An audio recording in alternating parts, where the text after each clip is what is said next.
Okay, this is Athena Jezik. We're going to do a little bit on the neck and a little bit on the face. We just finished with her abdomen, and I'm curious as to if it gave her any relief to the experience of the tension that's going on in her stomach. So she says that it has helped a little bit. It's made her feel a little bit better. So moving those fluids and releasing just those tight muscles can help. Okay, because we're going to be on the face, I don't like to use a lot of oil, but I do need to get a little bit on. So I'm just going to put a very small amount on my fingers.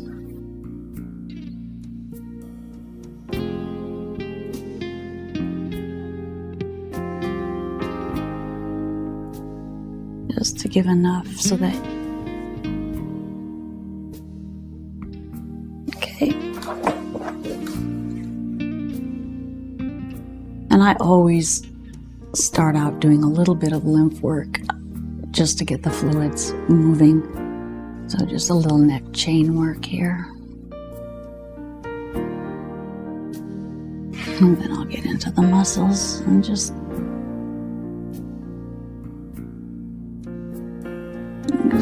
always go upward with the face. The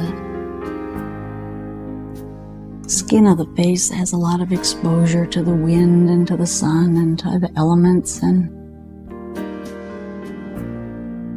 so the tissues need to be swept upward. It gives them a little more strength. They're also, of course, experiencing gravity, and they do a lot of facial expression. So there's a lot of muscles in the face that just need to just relax. And sometimes there's a lot of jaw tension. Just the jaw comes in right here.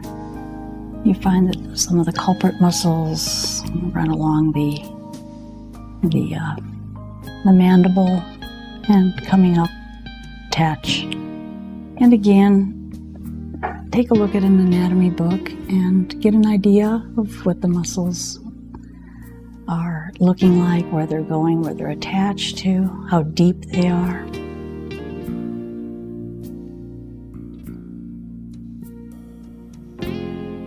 And here I'm going down deep enough to actually massage where the teeth come out of the gums. There's right at the tooth line, the gum line there. You can actually get down there and feel it, feel the individual teeth. Back to the back to where the jaw, and then you can come in a little bit on the top jaw. That's not quite as distinguishable because of the cheeks, but you can still get there and work in like so.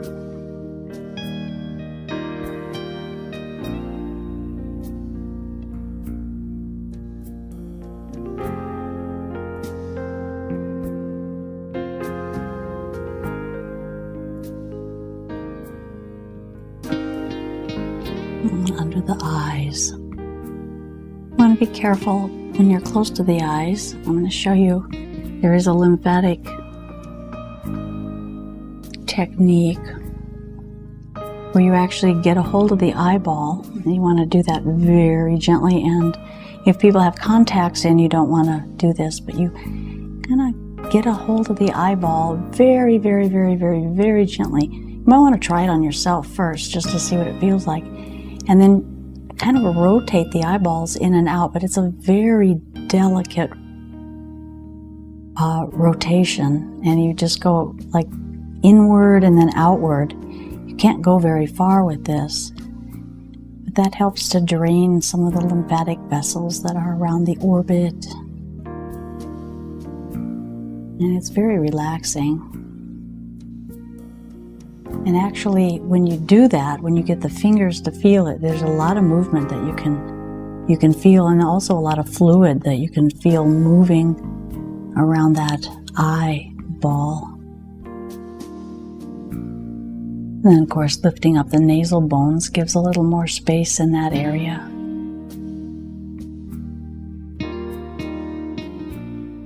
Sometimes some of the pollens or pollutants that are in the air create a lot of burning or eye watering going on. Sometimes just restraining eyes after looking at a computer for a long time might cause some watering of the eyes. So it's nice to have a little bit of attention to them, helping them drain and feel like they can get their space back.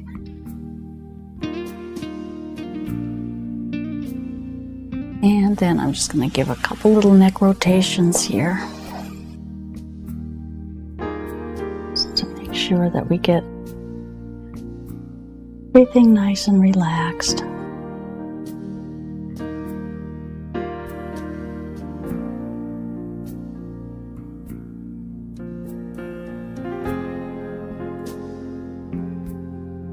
And just running down. Being very careful of the front of the neck. Make sure you're on the sternocleidomastoid when you do this. And then if you're getting into the scalene muscles, just be sure that you know where you're going and what you're doing, because there are structures there that should be treated with care.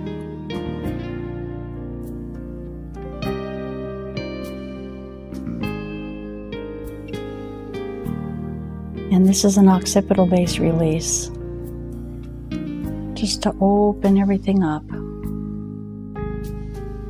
Because when we're not feeling good, we can feel surprisingly better if we're relaxed out.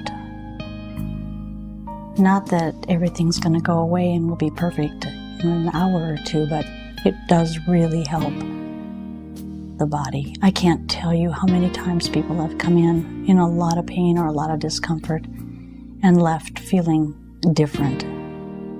Even though they didn't get completely over what it was they had, the significant difference was so valuable to them that it made everything much more tolerable, and they moved through it much quicker.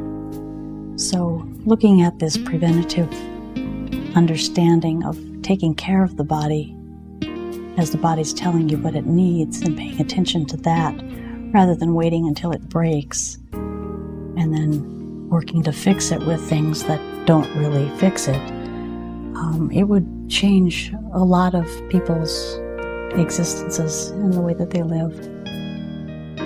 So I urge you to take a look at that and see if it's something that you would like for your life.